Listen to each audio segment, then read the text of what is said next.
আমাদের এখানকার নামধারী বিএনপি এবং আমি জানতে পারছি, আমি জানি না, যতটুকু জেনেছি সেটা হচ্ছে কাজল প্রাক্তন সাধারণ সম্পাদক, উনি আমার ওই জায়গার উপর দিয়ে রাস্তা করতে চায় ব্যক্তি স্বার্থে। সেই সঙ্গে উল্লেখ করতে চাই সে একজন নামধারী ভূমিদস্যু, অত্র এলাকার অনেকেই ভালোভাবে জানে, ভুক্তভোগী তারা। কুষ্টিয়ার খোকসা সমসপুর গ্রামের মুক্তিযোদ্ধা রফিকুল আলম এভাবে অভিযোগ করলেন খোকসা থানা বিএনপির সাবেক সাধারণ সম্পাদক ও সমসপুর ইউনিয়ন পরিষদের সাবেক চেয়ারম্যান মনিরুজ্জামান কাজলের বিরুদ্ধে। সম্পূর্ণ মিথ্যা কথা। এই জায়গাটা হচ্ছে আজ থেকে প্রায় দীর্ঘ 30 থেকে 35 বছর আগ থেকে আমি এইটা রেল কোম্পানির থেকে ইজারা নেই। ইজারা হচ্ছে ওই আপনার বন্দোবস্ত না, কৃষি নেই, কৃষি নিয়ে ভোগ দখল করতে থাকি। পিছনে আমার জায়গা, ব্যক্তিগত দলিলের সম্পত্তি। এমতো অবস্থায় হঠাৎ করে আমাদের এখানকার নামধারী বিএনপি এবং আমি জানতে পারছি, আমি জানি না, যতটুকু জেনেছি সেটা হচ্ছে কাজল প্রাক্তন সাধারণ সম্পাদক, উনি আমার ওই জায়গার উপর দিয়ে রাস্তা করতে চায় ব্যক্তি স্বার্থে। সেই সঙ্গে উল্লেখ করতে চাই সে একজন নামধারী ভূমিদস্যু, অত্র এলাকার অনেকেই ভালোভাবে জানে, ভুক্তভোগী তারা। এমতো অবস্থায় আমি যখন জানতে পারলাম যে সে ওই জায়গা, আমার রাস্তাটা তার মুখপাত্র মাত্র, সে আমার ওই জায়গাটা দখল করতে চায়, এমতো অবস্থায় তখন আমি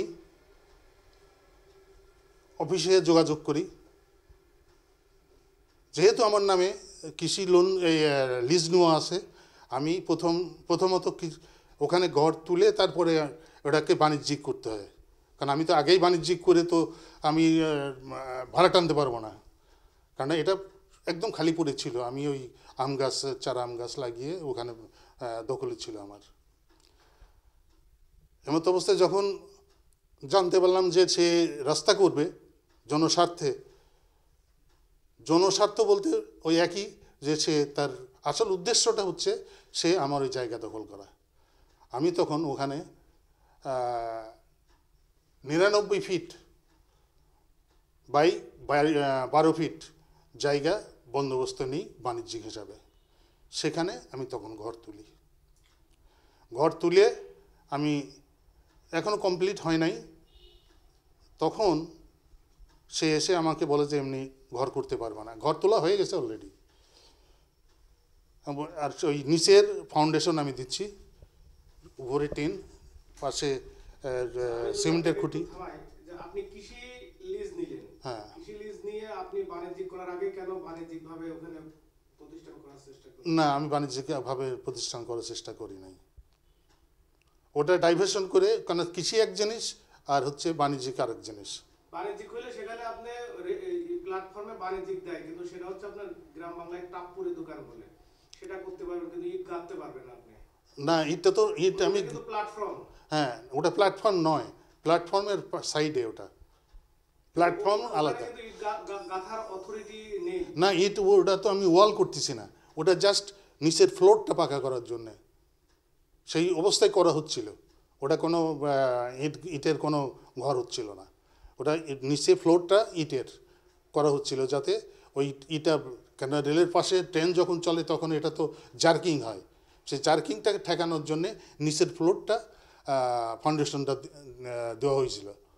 এবং সেটা খুব ছোট আকারে, এটা খুব বড় আকারে না, অল্প ছোট। এর মধ্যে তো অনেকগুলো ঘর দেওয়া আছে, কিন্তু একটা ঘরও কিন্তু আপনি যেভাবে সিস্টেমটা করছেন এভাবে নাই।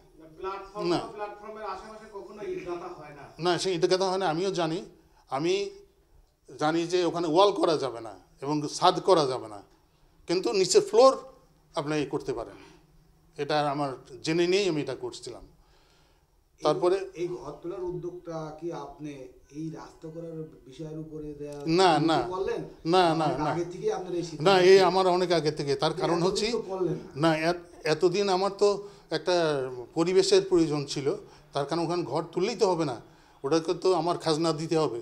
আমি প্রতি বছর খাজনা দিয়েছি, সেটা হচ্ছে 2 বছরের খাজনা দিয়েছি আমি 48,000 সামথিং আমি খাজনা দিয়েছি। এখন আমি যদি সেটা ঘর তুলে যদি আমি ওই ভাড়া না দিতে পারি, এই ঘর কি ডিসিআর কাটার আগে তোলা না পরে তোলা? না, ডিসিআর কাটার পরেই তোলা। বিষয়টা হলো যে এইভাবেই করে এই রাস্তা করব আমক করব, সে তারপরে সেই জায়গাটা তার মূল উদ্দেশ্য হচ্ছে এই আমাদের যে রাস্তাটা সে করতে চাচ্ছে তার পিছনে তার নিজস্ব একটা ইয়ের ভিতরে অনেক জমি সে কিনেছে, সেই জমিটার এখন মূল্য কম। এই রাস্তাটা সে যদি করতে পারে তাহলে তার জমির মূল্য দ্বিগুণ হয়ে যাবে। এটাই হচ্ছে তার মুখ্য উদ্দেশ্য।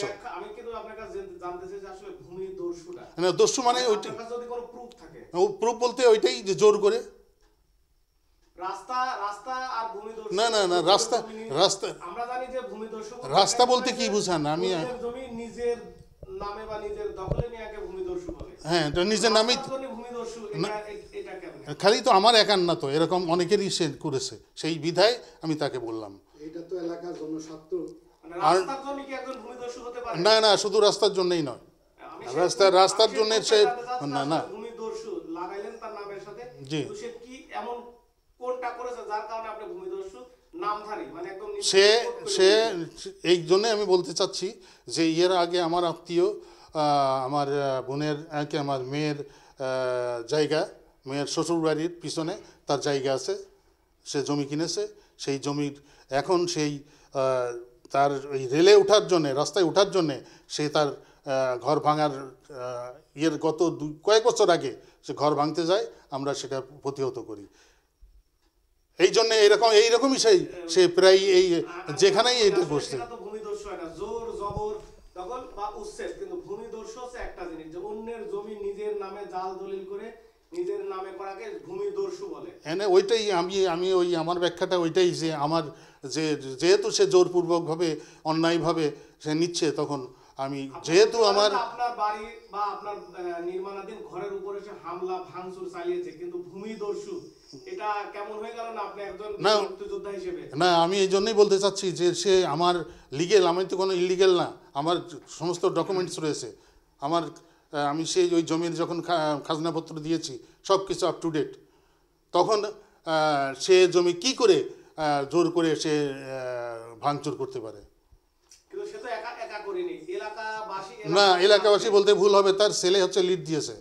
আমার তার ভিডিও ফুটেজ হয়তো আপনারা পেয়েছেন। হয়তো ক্লিয়ার হইল না যে আমি জানতে চাইছি যে আসলে ভূমি দস্যু এটার ব্যাখ্যা, এবং সে আমি জানি যে ভূমি দস্যু মানে সে নিজের দখলে নিজের নামে দলিল করে নেবে, সেটাই হচ্ছে ভূমি দস্যু হয় না। ওই প্রথমে যখন রাস্তা করতে যাবে, রাস্তা করে আপনি তো হয়তো বা খালি ওই প্ল্যাটফর্মটাই দেখেছেন, আমার ঘরটাই দেখেছেন, পিছনে তো দেখেন নাই হয়তো বা, যে এখানে বালি ফেলেছে পুকুরের ভিতরে। হ্যাঁ, পুকুরের ভিতরে বালি ফেলার অর্থটা কি? ওটা আমার পিছনে আমার নিজের জায়গা আর রেলের জায়গা। রেল ওইখানে জায়গাটা ভরতে পারলেই তো সে দখলে যাবে। যেমন আজকে আমার জায়গা সে জোর করে দখলে ভেঙে দিল, আমার ঘর ভেঙে দিল। যখন রাস্তা করতে যায় তখন আপনার সঙ্গে কোনো আলোচনা পরামর্শ করছে কিনা তারা? না, আমার সঙ্গে কোনো আলোচনা হয়নি। তারা তো বলছে আপনার সঙ্গে। না, এটা সম্পূর্ণ মিথ্যা কথা। তো এই বিষয়ে কি আপনি কোনো আইনের? অবশ্যই আমি আইনের আশ্রয় নেব, আমি মামলা করব, কারণ যেহেতু আমার আছে, ডকুমেন্টস আছে, আমি আইনের আশ্রয় নেব। কেন আমি একজন আইনের একসময় মুক্তিযোদ্ধা কমান্ডার ছিলাম, আইনকে শ্রদ্ধা করি বিধায় আজকে আমি তার ভাঙাচোরার পিছনে আমি বাধা দেইনি। তার ইচ্ছা মতো সে কাজ করেছে, তাণ্ডব করে হই হুল্লা করে মানে ফুর্তি করে ভাঙাচোরা করেছে। তার ভিডিও ফুটেজ হয়তো বা আপনারা পেয়ে থাকবেন, আজকের পেপারে হয়তো বা আসবে। কালকের পেপারে, এবং ভিডিও ফুটেজও আপনারা দেখতে পারবেন। আপনি কয় তারিখে ডিসিআর কাটছেন? আমি আমার এই ডিসিআরটা হচ্ছে আমার তারিখটা খেয়াল নেই। প্রত্যক্ষদর্শীদের দাবি, খোকসা রেল স্টেশন বাজারে যাওয়া আসার জন্য রাস্তা নির্মাণের কথা শুনে রফিকুল আলম বাংলাদেশের রেলওয়ে কোম্পানি থেকে রাস্তা করার নির্ধারিত জায়গায় বাণিজ্যিকভাবে লিজ নিয়ে রাস্তা নির্মাণে বাধা দেওয়ার জন্য একটা আধা পাকা দোকানঘর নির্মাণ করতে গেলে স্থানীয় এলাকাবাসী দোকানঘরটি সরিয়ে দেয়। ওই পাবলিক জনগণের সাথে এই রাস্তা এমনি ওই স্টেশনে পর ভ্যানম্যান গেলে পরে হতে নাবা দেয়, যাত্রী দেয় না, স্টেশনে পর দিয়ে যাত্রী দেয় না। এই যাত্রীরা এসে এমনি আসে, আর এই জায়গাটার জন্যে হলেও বাধা পড়ে গেছে। এই জন্যে জনগণ হলেও ওইটা ভাঙচুর করে দিয়েছে এই রাস্তার জন্যে।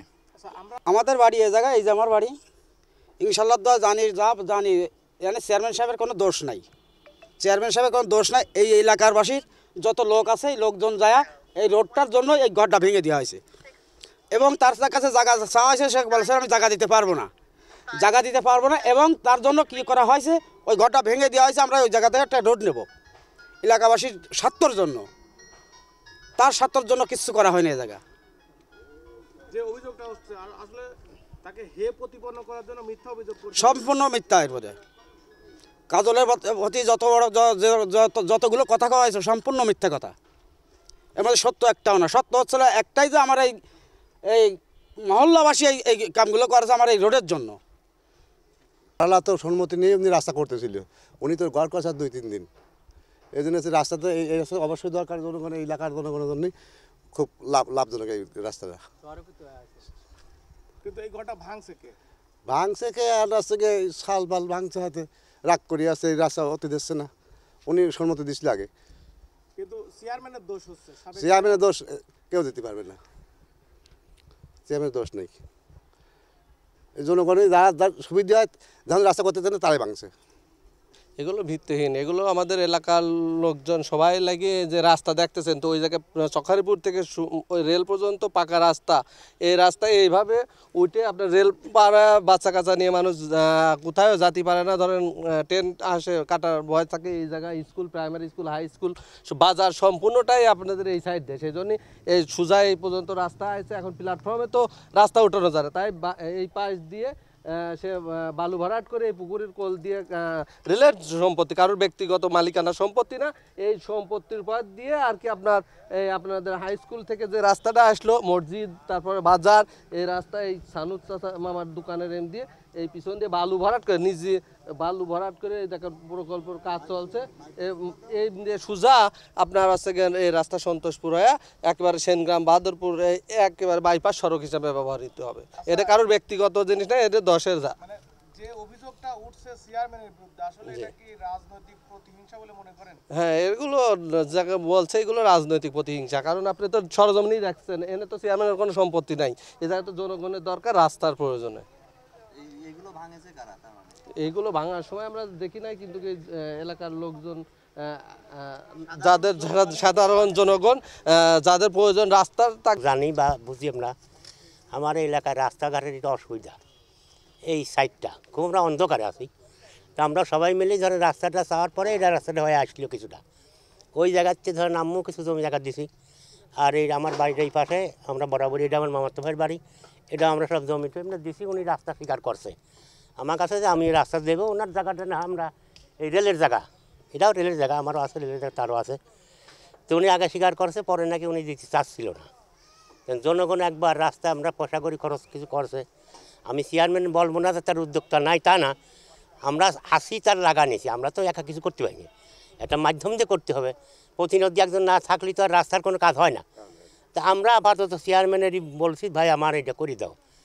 চেয়ারম্যান সেইটা করতে গেছে, কিন্তু অল্প কথায় বলি, হঠাৎ করে সকালে যে ভাঙচুরটা, এটাই সওয়াল ফল উতুযোগ নিয়ে কোনতে কারা আসিয়ে কীভাবে ভাঙলেও আমার এলাকারই তারা পচার রাস্তাঘাট দরকার, তারা এই ঘরটা ভাঙছে, এটা সত্যি কথা। আমি এসে দেখলাম, আমি এবার শরীর খারাপ, উঠি অনেক বেলা হলেই নামাজ পড়ে এবার শুই, এই জায়গায় এসে দেখি যে ঘরটা এরকম ভাঙতেছে। তো চেয়ারম্যান ওদিক ছিল, চেয়ারম্যান ডাক দিলাম, চেয়ারম্যান ভাই এদিকে আসো তো একটু। উনি আমার নাতি ছেলের সম্পর্ক, বললাম তুমি একটু আসো।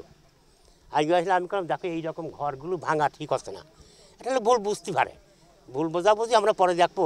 তো ঘরটা এরকম টিন মিন ভাঙা ছিল, দরকার নাই, তুমি যদি নিষেধ করো। তো উনিও নিষেধ করলে, আমিও ছিলাম, এই যে একজন ছিল, নিষেধ করার পরে ছেলেপেলেগুলো উঠে গেল।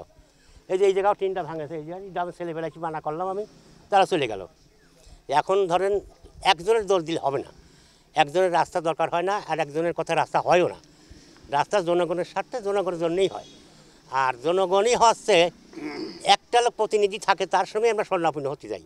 একটা মেম্বার বা তার চেয়ারম্যান যারা এই খেলাতে আছে, তাদেরই স্বর্ণাপন্ন আমরা হওয়া উচিত।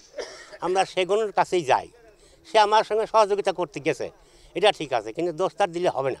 এটা একটা ভুলের কারণে হয়েছে, উনিও দিতে গেছে, ওনার পিছনে আমার মনে হয় কোনো ষড়যন্ত্র, কোনো কেউ ওনার ভুল বোঝাইছে, দেওয়ার দরকার নাই বা হ্যান ত্যান, এটা বুঝতে পারলাম, যার ফলে এই কাজটা হঠাৎ ঘটে গেছে। এই ঘরটা তুলেছে কে, তার নাম কি? তালম। এতদিন ঘর তুলে নাই, আপনার পিসাব করতে লোক। আপনাদের এই রাস্তার উদ্যোগটা কতদিন নেওয়া? আমার এই রাস্তার উদ্যোগটা বেশ কিছুদিন ধরে। আর এই ঘর নির্মাণ কতদিন? ওই আমার এই রাস্তা যখন করার মতো উদ্যোগ নিয়েছি, উনি বললো যে আমি তখন এই ঘরটা, তোমরা রাস্তা যখন করতেছো, আমি জিজ্ঞাসা করলাম, তো বললো যে আমি তখন ঘর তুললাম, তুলতেছি। আমি বললাম যে আপনি এই সাইড দিয়ে দেন, আর পিছনটা আপনি বাড়ি করবেন বা ঘরটা নেন, তাহলে সামনে যে রাস্তা হলে আপনার মানও বাড়বে। তো উনি বললো যে না, আমি তা দেবো না। আমি কোনো একদিন প্ল্যাটফর্মের কাজ হলেই তো আপনার ঘর তো একটা থাকবে না। তবে না থাকবে, আমার অসুবিধা নেই। আমি হচ্ছে এখন এই দিয়ে যাও, পিছন দিয়ে তোমরা রাস্তা নেবা। মূলত রাস্তাকে বাধা দেওয়ার জন্য, বাধা দেওয়ার জন্য ঘরটা তুলে। না, উনি মূলত আগে বাধা দেয় নাই, উনি আগে তো ক্লিয়ার দিয়েছে যে আমি রাস্তাটা এই আগে বলতে এই পাই দেবো, দিয়ে এই বাদ দিয়ে, তো ওই জায়গায় যে না দিয়ে পরে বলি আমার ঘরের পিছন দিয়ে দেবো, এই ঘরের পিছন দিয়ে, এই উনি স্বীকার করছে। পরে নাকি আবার কোন যুক্তি তর্কে আসলো বা কোনভাবে কোন আলোচনাতে উনি বললো যে আমি দেবো না, এটা আমি এখন জানি না, আমি শুনি নাই। আমি জানি যে উনি দিয়ে ঠিক আছে, পরে দিবি না যে সময় প্রকাশ হয়েছে, ওই কে বা কাহারা তার পিছনে কথা বলছে, উনিও সেই জাতের লোক না যে একেবারেই খারাপ তা না, কিন্তু ওনারও আছে এই বুদ্ধির ভুলের কারণে ঘরটা। এই রাস্তা প্রথম থেকেই যখন চেয়ারম্যান সাহেব শুরু করেন, তখন থেকে আমি বলছি যে এই রাস্তাটা আমাদের জন্য খুবই প্রয়োজনীয়।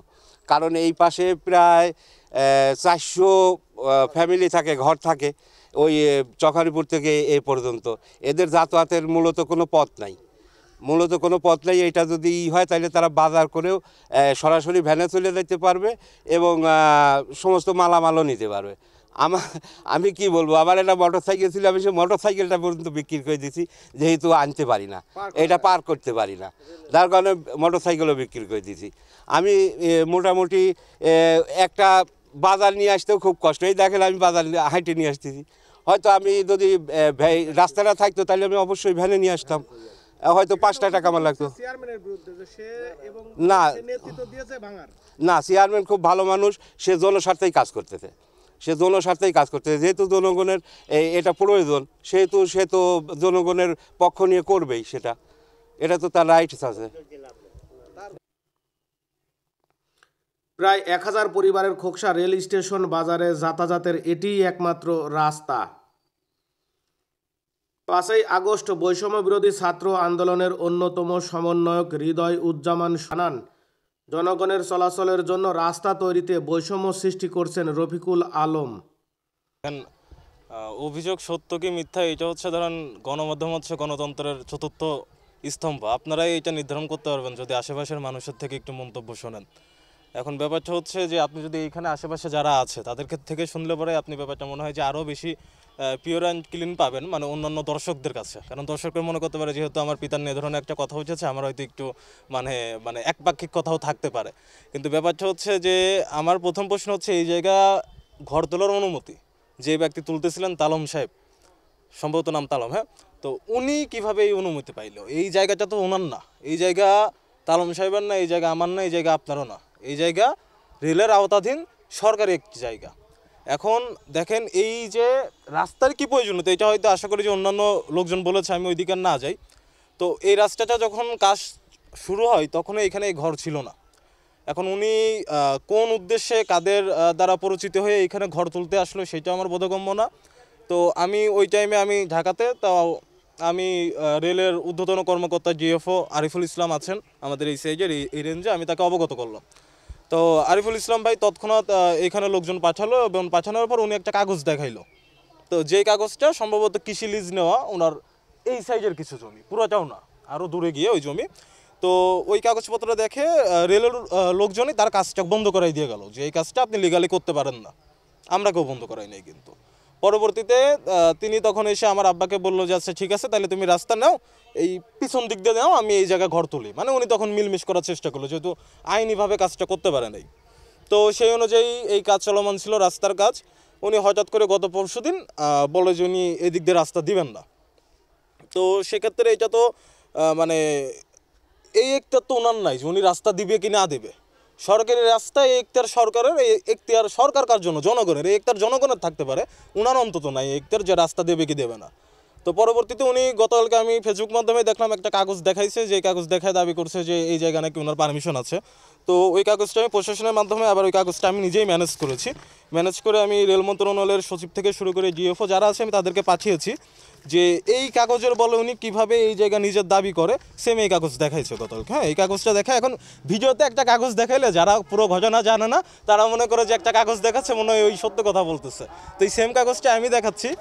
এই কাগজের বলে উনি কখনো এইখানে ঘর তুলতে পারে না। এই জায়গা ওনার কাছে লিজ দেয় নাই সরকার, এবং ওনার কাছে না একদম স্টেশনের সাথে একটা জায়গা, এই জায়গা কারোর কাছে লিজ দিবে না সরকার। এখানে রেলের কাজ করবে, একটা যাত্রী ছাউনি হইতে পারে, বসার একটা জায়গা হইতে পারে, এই জায়গা তো ওনার কাছে দেওয়ার প্রশ্ন আসে না।